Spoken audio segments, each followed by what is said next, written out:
સફેદ મીઠાનો કાળો કારોબાર, લાખો એકર જમીનમાં મીઠા માફિયાનું રાજ અને ગામની સરકારી જમીન મીઠા માફિયાના હાથમાં. નેતાઓ અને માફિયાઓની દોસ્તીનો કાળો કારોબાર. વીટીવી ન્યૂઝ હંમેશા ભ્રષ્ટાચારીઓ અને કૌભાંડીઓની સામે અવાજ ઉઠાવતું આવ્યું છે, ત્યારે આજે અમે કચ્છના રણમાં ચાલતા સફેદ મીઠાના કાળા કારોબારનો સૌથી મોટો પર્દાફાશ કર્યો છે. વીટીવી ન્યૂઝ જ્યારે ગ્રાઉન્ડ ઝીરો પર પહોંચ્યું તો આડેસરથી મુદ્રા સુધી અને સુરજબારીથી નવલખી સુધી લાખો એકર જમીનમાં પકવાતા ગેરકાયદેસર મીઠાના કાળા કારોબારનો ભાંડો ફૂટ્યો. નેતાઓના પરિવાર ચલાવે છે ગેરકાયદે અગર. મીઠા માફિયા અને નેતાઓની મનમાની સામે તંત્ર પણ મૌન. વીટીવી ન્યૂઝ જ્યારે ગ્રાઉન્ડ ઝીરો પર પહોંચ્યું તો મુદ્રા, કંડલા, અંજારમાં વન વિભાગ રેવન્યુની જમીનમાં ગેરકાયદે અગર જોવા મળ્યા. આ સિવાય રાપર, આદેસરના પટ્ટામાં તેમજ સુરજબારી ખાડીમાં પણ સેંકડો એકર જમીનમાં ગેરકાયદે મીઠાના અગરો ધમધમતા જોવા મળ્યા. એટલું જ નહીં, જે ઘોડખરને બચાવવા માટે આપણે અભયારણ્યની જમીન આરક્ષિત રાખી છે, તેમાં પણ ઉદ્યોગપતિઓ અને નેતાઓ ગેરકાયદે અગરો ચલાવી રહ્યા છે. સફેદ મીઠાના કાળા કારોબારથી પૂરું કચ્છ અત્યારે બદનામ થઈ રહ્યું છે. પૂરા એક નહીં પરંતુ અનેક વિસ્તારમાં મીઠાના માફિયાઓ બેફામ બન્યા છે. સુરજબારી ગામ છે અને સુરજબારી ગામનું ફાટક ક્રોસ કરતાની સાથે જ અભયારણ્ય વિસ્તાર આવી જાય છે કે જે લિટલ જે રણ છે તે કહેવામાં આવે છે, એલાર કે કહેવામાં આવે છે, પરંતુ આ લિટલ રણ પર અભયારણ્ય છે ને ઘુડખરના સંવર્ધન માટેની આ જગ્યા છે કે જ્યાં ઘુડખરના સંવર્ધન માટે જગ્યા આવેલી છે, પરંતુ આ જગ્યા પર મીઠાના માફિયાઓએ છે તે કબજો કરી લીધો છે અને સરકારી બાબુઓ અને સાથે જ રાજનેતાના આશીર્વાદથી આ કબજો છે તે થઈ ચૂક્યો છે. તો તેની સાથે જ અહીંયા પીજીવીસીએલના અધિકારીઓની સંડોવણી પણ આવે છે, કારણ કે આ ગેરકાયદેસર કામના કોઈ પરવાના ન હોય, પરંતુ જે લાઇટ આપી દેવામાં આવી છે, મીટર આપી દેવામાં આવ્યા છે અને તેના કારણે અહીં ગેરકાયદેસર મીઠાની લીસ્ટ ધમધમાઈ રહી છે. હવે સફેદ મીઠાના ચાલી રહેલા કાળા કારોબારની મોડસ ઓપરેન્ડી પર નજર કરીએ તો કચ્છના સુરજબારીમાં મીઠાના પટ્ટા માટે ચોક્કસ મોડસ ઓપરેન્ડી છે, જેમાં ચોક્કસ સમાજના વ્યક્તિ પાસે મીઠાની લીઝની અરજી કરવામાં આવે છે. લાયકાતના ધોરણે ચોક્કસ સમાજને મીઠાની લીઝ મળે છે. લીઝ મળી ગયા બાદ મીઠા માફિયા તેનો કબજો લઈ લે છે. મંજૂર લીઝની આસપાસના વિસ્તાર પર બીજા ગેરકાયદે પટ્ટા બનાવવામાં આવે છે. 50 એકરમાં લીઝ મંજૂર થઈ તો બીજી 1000 એકર ગેરકાયદેસર હોય છે. લીઝ મંજૂરી અને વીજ કનેક્શન પાછળ 30 થી 50 લાખ સુધીનો વહીવટ થાય છે. મોટા માથાઓ દ્વારા આ રીતે કચ્છ, ઘુડખર અભયારણ્યમાં અને અન્ય જગ્યાઓ પર ગેરકાયદે મીઠું પકવાય છે. એટલું જ નહીં, કચ્છમાં 1 કરોડ ટન મીઠું પાકે છે, જેમાંથી 90% મીઠું ગેરકાયદે લીઝનું હોય છે. અમારા ગ્રાઉન્ડ રિપોર્ટ પ્રમાણે હાલ કચ્છમાં 8 લાખ એકરથી પણ વધારે જમીનમાં ગેરકાયદે મીઠું પાકે છે, જેમાં કંડલા પોર્ટ, વન વિભાગ રેવન્યુની જમીનમાં ગેરકાયદે લીઝ ધમધમી રહી છે. આટલા પ્રમાણમાં ગેરકાયદે કામ થઈ રહ્યું છે, છતાં સરકાર મૌન છે. એવું લાગે છે જાણવા છતાં અજાણ છે. પરંતુ જ્યારે વીટીવી ન્યૂઝે પર્દાફાશ કર્યો તો રાજ્યના નાયબ મુખ્યમંત્રી શું કહે છે, જરા તે પણ સાંભળો.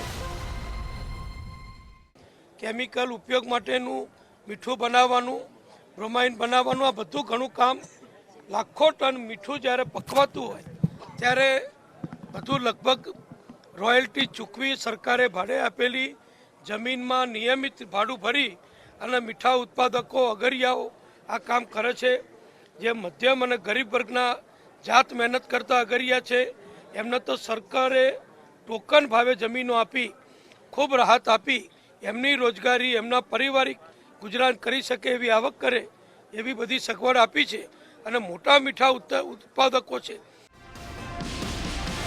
માફિયાઓ કાળો કારોબાર કરે તેનાથી કેવા પ્રકારના નુકસાન થઈ રહ્યા છે તેના પર નજર કરીએ તો સૌથી પહેલા તો મીઠાના અગરને કારણે ખારું પાણી આગળ વધશે. રણ સંપદા અને પર્યાવરણને નુકસાન થાય છે. આ સિવાય રણમાં વાહનોની અવરજવર અને ઘોંઘાટથી ઘુડખરને પણ ભારે નુકસાન પહોંચે છે. મીઠાના ફિલ્ટરેશનથી ખેતીના પાકને નુકસાન થઈ રહ્યું છે. એટલું જ નહીં, મીઠાના અગરો ગામડા તરફ આગળ વધતા લોકોનું ગામમાં રહેવું પણ મુશ્કેલ બન્યું છે. કેસ દાખલ કરેલ છે સબ કેસ દાખલ કર્યો પછી એનું અહીંયા હાઈકોર્ટમાં એ બતાવે છે કે અહીંયા જગ્યામાં કોઈ કારખાનું છે જ નહીં. એ કારખાના જે હાઈકોર્ટમાં એ ખોટું બતાવે છે કે કારખાના જે છે જ નહીં. ને એ લોકો જ્યારે ચેકિંગ આવે એ લોકોને આવે ચેકિંગ તો એ એક પણ મશીન નો રહેવા દે, માણસ નો રહેવા દે, બધે લઈને ભાગી જાય. એટલે અહીંયા નીલ બતાવે કે આ કારખાનું બંધ પડ્યો છે ખરો પણ બંધ છે, પણ બંધ નથી હોતો, હકીકતમાં ચાલુ હોય છે. પણ અધિકારીઓ જે જોવા આવે એનો અભાવના કારણે એ લોકોને બંધ દેખાય છે. બાકી અમને એક લઈને જાય તો અમે બતાવી દઈએ કે આ ચાલુ છે. અધિકારી આ ખડાકાન કરે. હા, અધિકારી તો હવે એમ સમજી લ્યો કે બધા ખૂટેલા છે ત્યાં તો આ ગામ આવી રીતે પડ્યો છે. બરોબર, આમાં અમારી કોઈ ના આંભરે, એ લોકોની બધા આંભરે, આપણી કોણ આંભરે ગરીબ માણસ? બિલકુલ. તો ગરીબ માણસોની કોણ સાંભળે? કારણ કે ઉદ્યોગપતિઓનું, મીઠાના માફિયાઓનું રાજ છે અને મીઠાના માફિયાઓના રાજના કારણે જ પરિસ્થિતિ આ છે. કારણ કે ઘૂડખરના સંવર્ધન માટે જે જગ્યા રાખવામાં આવી છે, જે કચ્છનું મિની રણ કહેવામાં આવે છે, પરંતુ આ મિની રણની દુર્દશાઓ છે તે માફિયાઓ છે તે લઈ આવ્યા છે, મીઠાના માફિયાઓ છે તે લઈ આવ્યા છે. કારણ કે કહેવાય તો છે મિની રણ, પરંતુ મિની રણમાં અત્યારે ગેરકાયદેસર જે મીઠાના અગરો છે તે ધમધમી રહ્યા છે. કોના આશીર્વાદથી ધમધમી રહ્યા છે તે એક સવાલ છે, પરંતુ વીટીવી ન્યૂઝ આ સવાલ ઉઠાવતું આવ્યું છે. ને જ્યાં સુધી આ ગેરકાયદેસર કામ બંધ નહીં થાય ત્યાં સુધી વીટીવી ન્યૂઝ પોતાની જવાબદારી છે તે નિભાવતું રહેશે.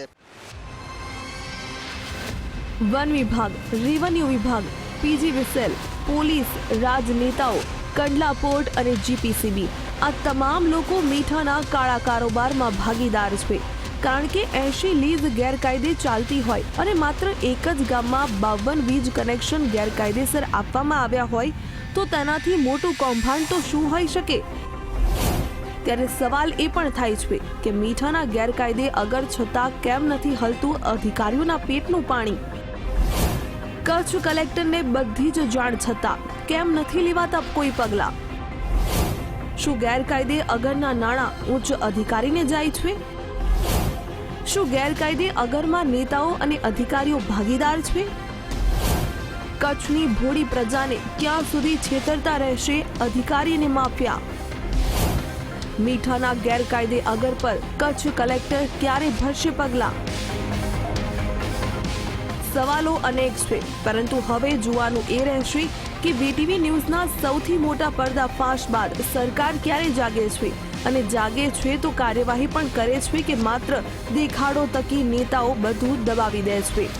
કેમેરામેન અભિષેક પંચાલની સાથે દીક્ષિત ઠકરાર, વીટીવી ન્યૂઝ, કચ્છ.